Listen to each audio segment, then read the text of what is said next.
Olá, muito bom dia para você ligado na Rádio Fiscar. Eu sou Eduardo Sotomayor e falo ao vivo do campus São Carlos da Universidade Federal de São Carlos. Agora 10 horas mais 35 minutos desta terça-feira, hoje dia 5 de março. Seja muito bem-vinda, muito bem-vindo ao nosso ponto de encontro que leva você rumo ao conhecimento.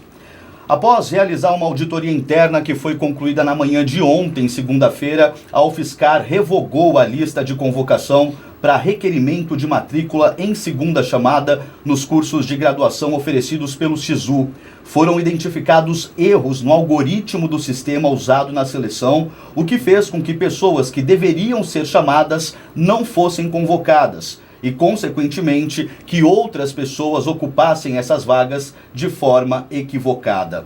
Para prestar esclarecimentos a toda a sociedade, nós recebemos agora, aqui no Estação 953, a professora Ana Beatriz de Oliveira, reitora da UFSCar, e o professor Daniel Leiva, pró-reitor de graduação da universidade. Bia e Daniel, muito obrigado pela presença, por terem vindo falar com toda a comunidade por meio da Rádio Fiscar. Bem, bom dia a todas as pessoas, bom dia, Eduardo. Queria muito agradecer a oportunidade desse espaço, é a primeira vez que nós falamos em público sobre a pauta, então para a gente é muito importante estar aqui com vocês nessa manhã de hoje. Bia, Daniel, bom dia. Bom dia a todas as pessoas, bom dia, Eduardo. Bom, para a gente começar, eu quero perguntar por que revogar a lista da segunda chamada foi necessário, Bia? Era o único caminho possível? Como se chegou a essa decisão? Não tinha outra alternativa? Bom, Eduardo, vou pedir uma breve licença para, antes de responder essas perguntas bem objetivas, me dirigir ao público externo, ao UFSCar, principalmente as pessoas candidatas, suas famílias, familiares. A gente sabe que é um momento muito importante para essas pessoas, de muita ansiedade, expectativa. Então, a UFSCar lamenta muito o ocorrido, pedimos desculpas e entendemos o nosso compromisso com todas essas pessoas. Também queria me dirigir, de forma muito breve, à comunidade interna, para dizer do cuidado, da seriedade e do compromisso que todas as pessoas, direta e indiretamente envolvidas com a pauta, tiveram desde quarta-feira pela manhã. Então a gente tem uma equipe grande mobilizada, muitas pessoas ficaram sem dormir e se dedicaram muito para que a gente pudesse construir uma solução de encaminhamento, né? Isso tudo foi dialogado com o Ministério da Educação. O nosso procurador federal também acompanhou todo o processo desde o início, então a gente está muito seguro com o que foi encaminhado, entendendo todos os impactos e nos solidarizando com eles, né? E aí vamos às suas perguntas, né? Se você puder repetir. Sim, claro, acho importante você abrir dessa forma, mas então vamos lá. Por que então revogar essa lista, não é, da segunda chamada? Era a única alternativa que se tinha, não tinha outra opção. Como se chegou a essa decisão, Bia? Bom, em um primeiro momento, nos pareceu que o problema, após identificado, nos pareceu que estava relacionado apenas à não convocação de candidatos e candidatas da ampla concorrência.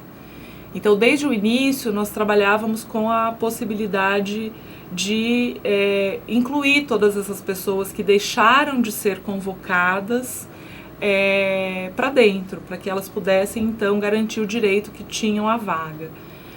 Mas o trabalho de auditoria que foi feito nos mostrou que absorver esse impacto representaria uma centena de vagas e que não seria possível, então, tomar uma decisão unificada nesse sentido, né? Então, a decisão foi difícil, dura, nos impactou também, mas foi a forma de correção do erro viável nesse momento, né?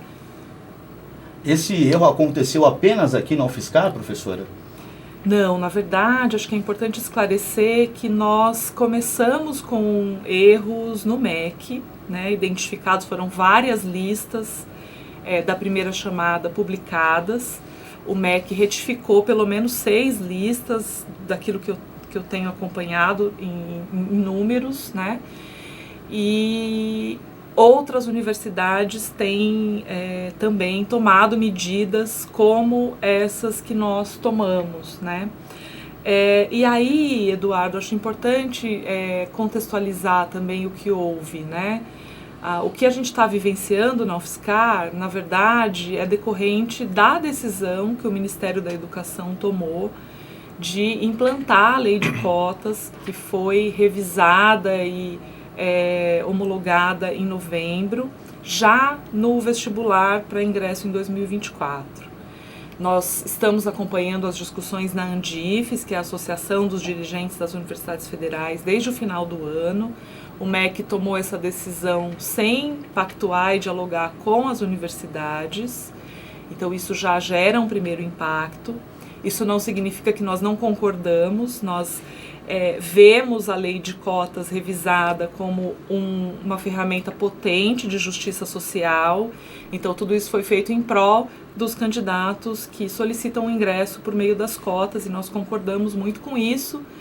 Mas, de outro lado, nós temos um processo que é complexo e que ocorre em cadeia, que precisou ser revisado num tempo muito curto e que encontra universidades que todas as pessoas que acompanham a discussão das universidades sabem que a gente está aí há mais de 6 anos com impactos negativos importantes relacionados ao orçamento e a pessoal, né? Então, é esse contexto que eu queria também colocar para você e para todas as pessoas que nos ouvem ou que nos ouvirão posteriormente. Muito importante. Eu quero retomar um pouco a sua primeira resposta, Bia. Você disse que, né, enfim, todo esse movimento começa na quarta-feira, uma equipe grande trabalhando, debruçada exclusivamente, dando prioridade a esse tipo de problema, mas eu quero voltar só para a gente ressaltar, porque tem muitos comentários nas redes sociais da UFSCar, citando que primeiro a universidade emitiu uma nota afirmando que não havia erro, depois houve um outro comunicado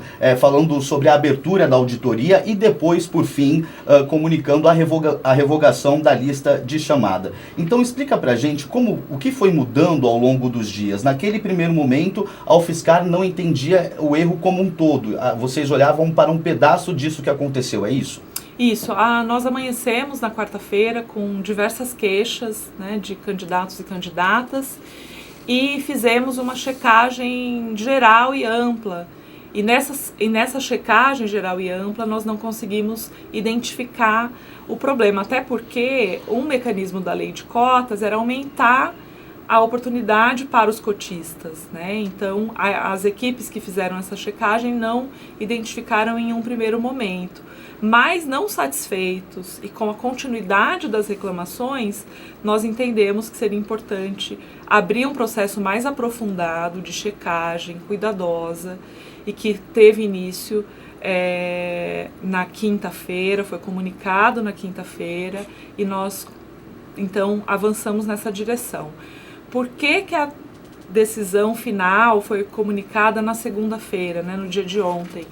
Porque o MEC também havia nos informado que enviaria para a universidade uma identificação de problemas que também foi realizado no âmbito do Ministério. Então, nós não poderíamos concluir a nossa auditoria sem incorporar os problemas apontados pelo MEC. Foi isso chegou para nós de sexta para sábado, então trabalhamos no final de semana e na segunda-feira finalizamos todos os encaminhamentos, porque também demandava o aval do nosso procurador, um fechamento de toda a equipe dedicada, e isso culminou no anúncio que foi feito entre a manhã e a tarde do dia 4. Quando a gente fala em auditoria interna, para as pessoas entenderem um pouco melhor do que a gente está falando, como que foi feita essa auditoria? Tanto do sistema, na própria pró-reitoria de graduação, como que isso aconteceu? Bom, isso foi feito pelas duas equipes dedicadas a esse processo de ingresso, que envolvem a pró-reitoria de graduação e a Secretaria-Geral de Informática da UFSCar, em que foi feita uma checagem manual de todos os candidatos convocados e as vagas disponíveis para cada grupo, porque nós temos o grupo de ampla concorrência e o grupo de cotas, que é subdividido em 7 grupos. Então foi feita uma contagem e isso nos permitiu mapear onde estavam os equívocos. Paralelamente, o algoritmo que é utilizado para gerar as listas foi checado e tudo isso convergiu para identificar que pessoas foram chamadas equivocadamente, pessoas que não tinham direito à vaga e pessoas que tinham o direito à vaga foram deixadas de ser convocadas, né? Então, o que nós temos nesse caso? Um erro da administração, nós somos uma administração pública, respondemos a uma legislação específica, federal, e que está colocado, que à medida que a administração identifica um erro de conduta, é obrigação corrigir. Então, o que nós fizemos foi corrigir o erro e estamos trabalhando para que o impacto desse erro seja minimizado para todas as pessoas. É algo, Eduardo, que a gente vai conseguir dimensionar e avaliar ao final do processo, porque o que nós temos dito, que muito provavelmente grande parte dessas pessoas inicialmente prejudicadas serão convocadas. A gente tem tido uma rodagem grande de listas nos processos anteriores. Tem muitas pessoas que ao passarem pela avaliação socioeconômica e pelas bancas de heteroidentificação também não confirmam a ocupação da vaga, então elas podem ser chamadas. E por fim, dizer também que a UFSCar tem feito sistematicamente editais para preenchimento de vagas remanescentes. Então é uma oportunidade que lá no final também vai acontecer e nós estamos estudando mecanismos para que essas pessoas tenham prioridade na ocupação dessas vagas, né? Porque nós mantemos, reafirmamos e temos um compromisso muito grande com todas as pessoas que desejam ingressar na universidade, sobretudo as pessoas que ingressam por meio de cotas. É prioridade da nossa gestão garantir a permanência dessas pessoas na universidade. A gente tem feito um trabalho grande nesse sentido. Então, para quem não está aqui na UFSCar, talvez fique distante isso que eu estou dizendo, mas é importante que elas saibam que elas, ao chegarem aqui, encontrarão uma gestão muito sensível para essa pauta. Importante. Daniel, agora a gente olhando um pouco para o processo de seleção dos cursos de graduação, esse processo ele tem algumas etapas e por isso algumas dúvidas podem surgir, né? Isso, algumas etapas depois do resultado do SISU. Explica para a gente como funcionam essas fases, para ficar bem claro para quem está nos ouvindo como acontece essa seleção. Por favor. Certo, Edu. A gente pode resumir em três etapas principais. A primeira delas é a manifestação de interesse virtual em uma lista que é divulgada, então as pessoas têm que confirmar que têm interesse em concorrer à vaga. Nós estamos justamente nesse ponto para a nossa segunda chamada. Depois, com essas confirmações, é gerada uma classificação. As pessoas que declararam interesse, manifestaram esse interesse, vão ser classificadas, seguindo então a ampla concorrência ou os grupos de reserva, e são convocadas para fazer o requerimento de matrícula. Na sequência, existe uma etapa de envio de documentos e também bancas de verificação para os casos de reserva.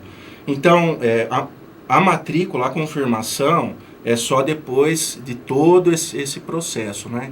É importante ressaltar que a gente não concluiu para nenhum candidato todo esse procedimento, então não ocorreu de alguém estar matriculado e perder a sua vaga, né? Porque existem todos esses passos.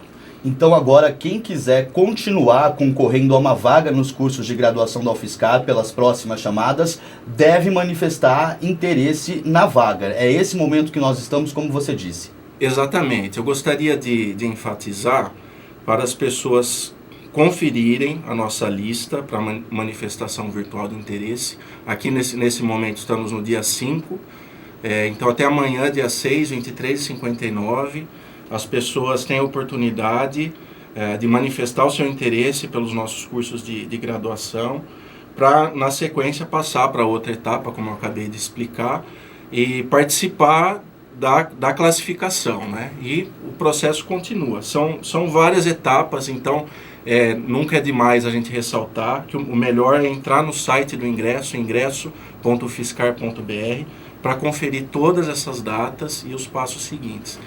Por que foi preciso abrir essa nova lista de manifestação de interesse, Daniel? Justamente, como são etapas, não é, para cada chamada, nós temos esse conjunto de etapas. Era fundamental que a gente retrocedesse no passo da manifestação virtual de interesse para recomeçar esse processo a partir do ponto em que existe problema. Então, dessa maneira, foi possível sanar completamente a situação que verificamos, já que na primeira chamada praticamente não há problemas, a menos de um quantitativo pequeno de convocações, como a Bia relatou agora há pouco, né? Muito bem, então... Posso fazer um comentário claro, sobre isso? Para ficar claro para as pessoas que o erro que nós identificamos não se limitou à chamada, à convocação para requerimento de matrícula. Ele já acontecia na lista de manifestação de interesse pela vaga.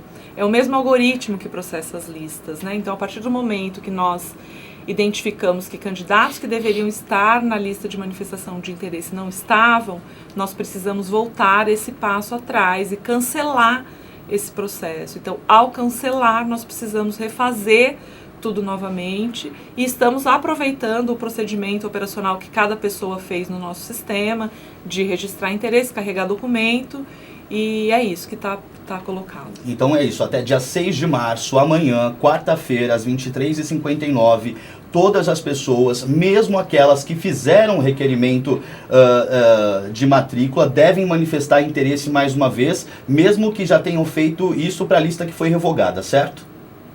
Nós aproveitamos as pessoas que já fizeram no nosso processamento, para não perder, né, nossos candidatos nesse processo, que tem essas etapas.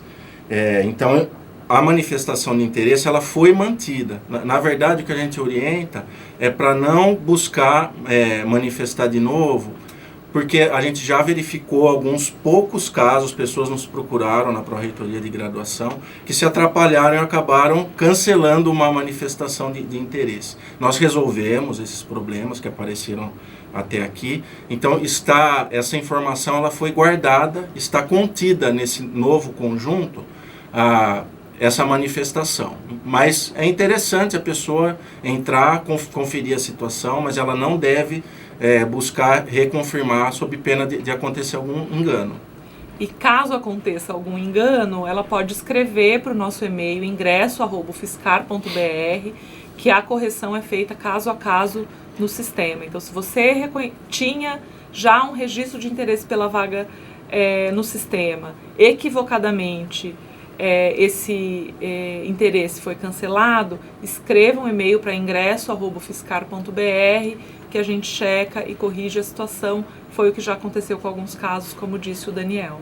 Certo, então a partir do resultado dessa auditoria também um novo edital foi publicado com novas datas. Então a gente tem a data do dia 6 de março para manifestar o interesse na vaga e a segunda chamada deve ser publicada no dia 11 de março, próxima segunda-feira. É isso? É isso mesmo, até dia 11 teremos essa convocação divulgada.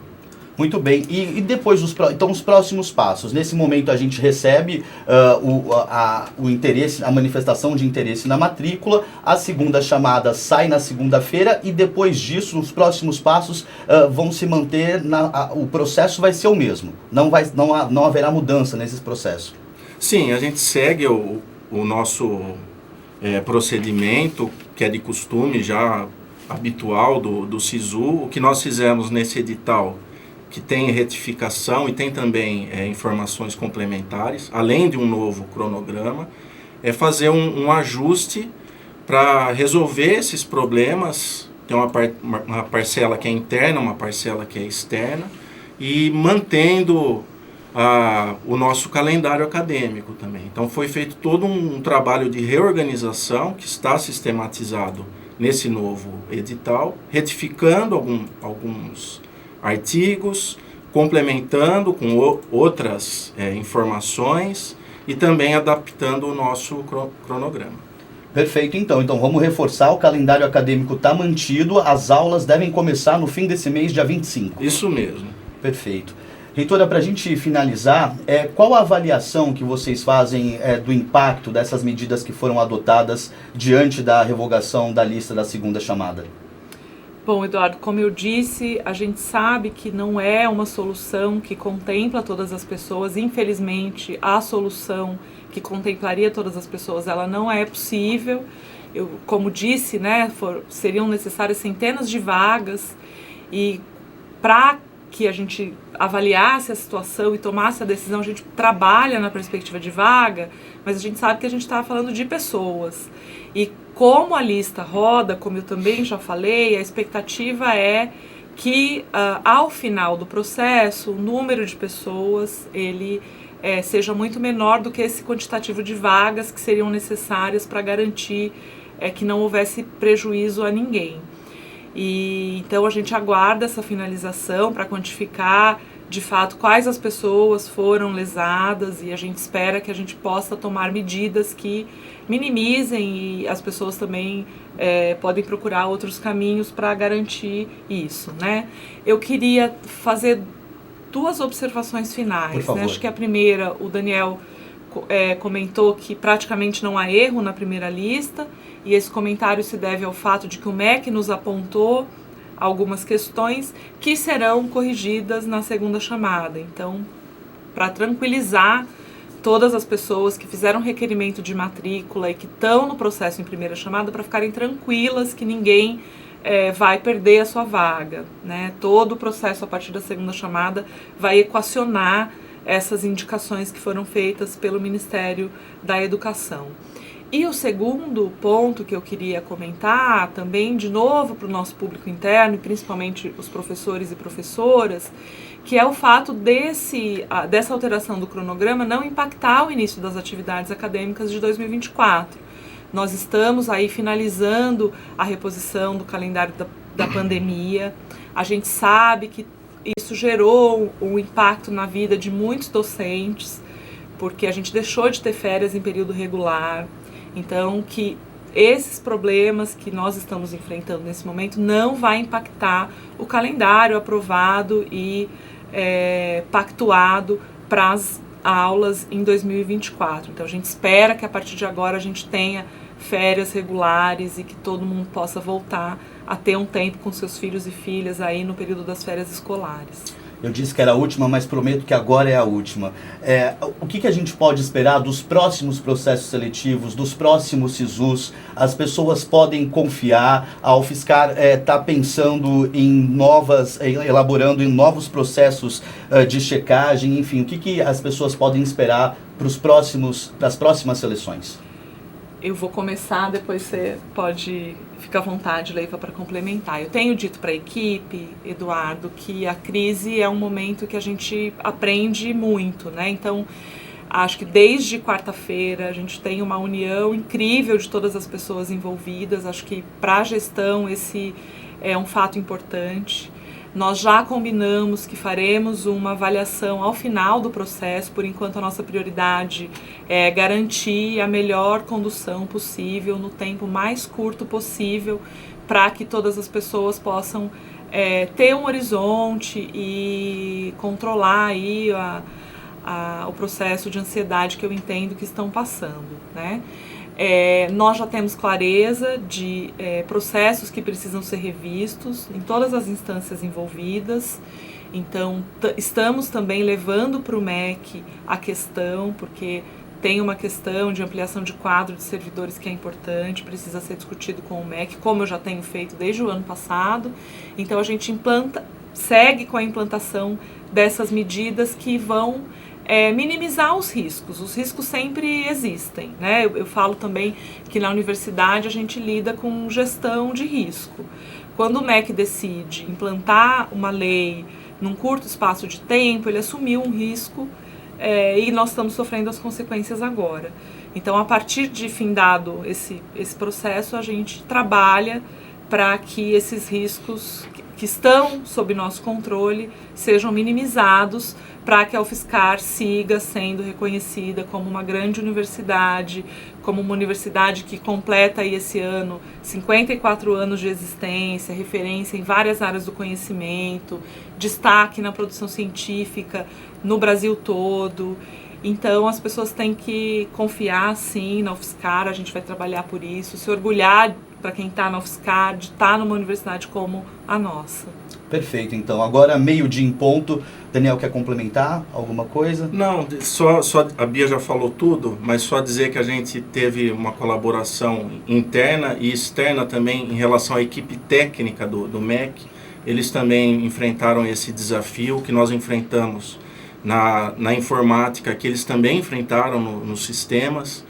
E em diálogo com eles, a expectativa é que para 2025 todo o processo possa seguir com processamento central, que não seja preciso que cada universidade desenvolva o processo também. Foi o que ocorreu agora e explica boa parte dos problemas, esse tempo curto para implementar e testar esse processo tão complexo que é o SISU. Perfeito. Meio-dia 1, eu quero agradecer à professora Ana Beatriz de Oliveira, reitora da UFSCar, e ao professor Daniel Leiva, pró-reitor de graduação da UFSCar, por terem vindo até aqui conversar com toda a população nesse momento tão importante. Muito obrigado.